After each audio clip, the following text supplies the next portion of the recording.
is a period that could be so important we could see it as a corporate renaissance.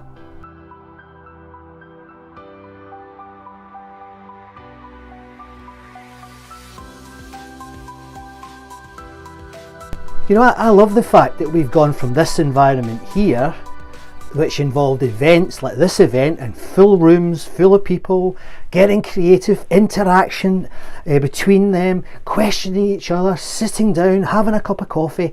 That ain't going to be as good in the future if we're not very careful.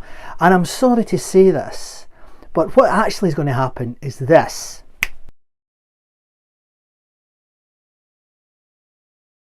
This darkness needs something to brighten it. This darkness needs something to guide us. And I believe that something is understanding the power of the individual to change things. It's always been in the past that companies drive change. But I believe you watching this can grasp this opportunity, and you can start to help your organisation to change. Now, if you are a recruiter, and say you're bringing in new people to your organisation, now is the time for the HR community to change the way it operates. I mean, I've worked for many years as an HR professional, and I've made this mistake. We would bring people into the organisation and we would we used to call ram their access memory into them. This is how things work around here. What we very rarely did was we very rarely said, okay, tell us what worked where you worked. What were the processes? What were the opportunities? What was the reward structure? What were you doing at that business that we could move to our organisation, change it, make it right for us, and change this business for the better? For the best part of 20 years, I've been working with organisations and helping them push themselves towards a new way of working, push themselves towards a new future of work. And one of the main questions that I'm often asked is, look, how are we going to do this, Scott? How are we going to break all this entrenched process, etc.? How are we going to do it? Do you know what? We've got some good news right now. The answer to that question was often pretty difficult, and we would spend a lot of time trying to work out, why are we trying to change? Why are we making these changes? But do you know what? The natural world has just handed us an opportunity, and I believe that COVID-19 could be the moment that you have been waiting for. There's a word that's often overused in the organisations that I've worked in over the years, and that word is a paradigm shift. And it's used for anything, usually in relation to the launch of a new product. But what we have just now is a global change. We have something that's going to change everything, and you can all feel it. I know you can. There's something happening in the world that change is really, really happening. So what could happen if organisations stop fearing this situation and start seeing it as a brilliant opportunity for innovation and for strategic change? So what could happen? I believe that you've got an opportunity now to look at things like bureaucracy, processes, culture, things that have been ingrained, almost like a nostalgic process in your organisation.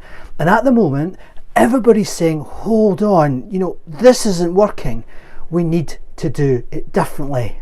Now, working from home can be great for efficiency, and I understand and concede that. But I don't believe it's great for innovation and creativity, because people are becoming more and more and more limited by the space that they're working in. They are staring at screens all day.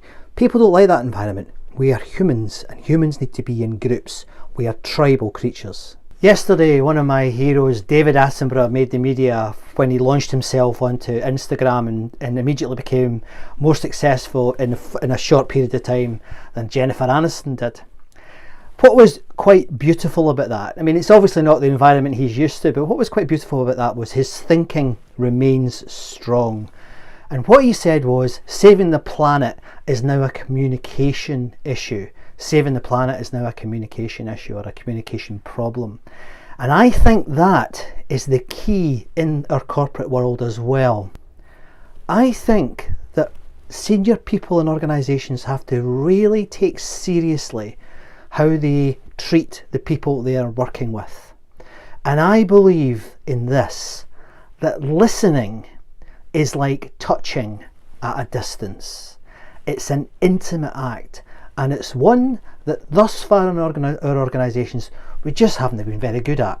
So my message today is a simple one. Let's not be the moaning minis.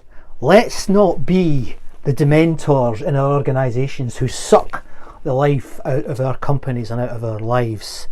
Let's be open-minded. Let's think differently about how we apply ourselves every single day at home and in the workplace.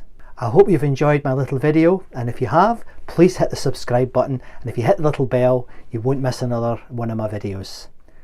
I look forward to chatting with you in the comments, and look forward to my next video, and I've got a really good idea about this one.